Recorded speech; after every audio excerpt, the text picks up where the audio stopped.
शिवतीर्थापलीकडे असलेल्या शिवतीर्थसोबत आमचं नातं आहे असं खासदार संजय राऊत म्हणाले। युतीबाबत राज ठाकरे आणि उद्धव ठाकरेंमध्ये मनाची तयारी आहे। एकनाथ शिंदे हे शहांच्या बेनामी कंपनीचे ब्युरो चीफ आहेत असं देखील राऊत म्हणाले। मुंबई ठाण्यातील मराठी माणूस ठाकरेंच्या शिवसेनेशी एकनिष्ठ असल्यासंदर्भात सुद्धा राऊतांनी वक्तव्य केलंय। उद्धव ठाकरेंच्या दानतमुळे शिंदे इथपर्यंत पोहोचले असं सुद्धा राऊत म्हणाले। ज्या पद्धतीनं काल उद्धव ठाकरे साहेबांनी या विषयावर संवाद लोकांशी केला तेव्हा समोरून जे वातावरण किंवा जो प्रतिसाद होता तोही आपण पाहिला असेल। आता तुम्ही विचारता युतीची घोषणा कधी करणार किंवा का केली नाही, हा तुमचा प्रश्न पुढले काही दिवस सतत विचारला जाईल। मग काल उद्धव साहेबांनी नक्की काय सांगितलं आपल्याला, तुम्ही त्याचा अभ्यास केला पाहिजे। दोन्ही बाजूनी मनाची पूर्ण तयारी आहे एवढंच मी सांगू शकतो।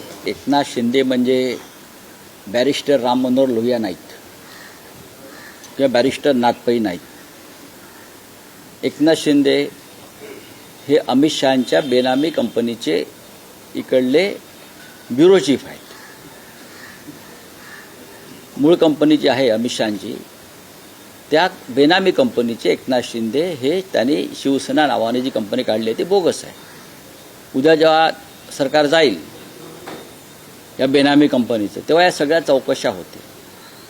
मुंबईतला मराठी माणूस हद्दपार करण्याच्या विडा ज्या अमित शहाने उचललेला आहे आणि मुंबई गौतम अडाणीसारख्या उद्योगपतींना विकण्याचा चंग ज्या अमित शहा आणि त्यांच्या लोकांनी बांधलेला आहे, त्या अमित शहाच्या कंपनीचे एकनाथ शिंदे हे जोडेपुसे आहेत।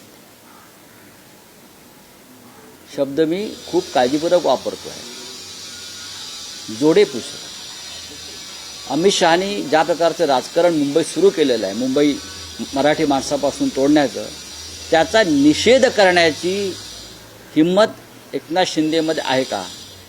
नसेल तर त्यांनी मराठी माणसाविषयी बोलू नये। तो सामना जिंकला की हरला हे मला माहीत नाही, मी इतकंच म्हणालो, त्या सामन्यातून मिळालेलं उत्पन्न भारतीय क्रिकेट कंट्रोल बोर्डाला ते त्याने भारतीय सैन्याला द्यावं। 1100-1200 कोटी मिळाले आहेत।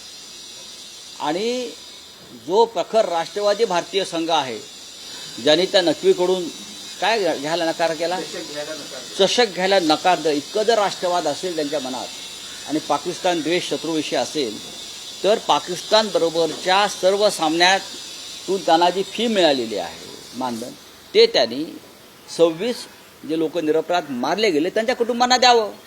मग आम्ही त्याच्यावरती सांगू त्यांनी आता चषक घ्यावा की न घ्यावा।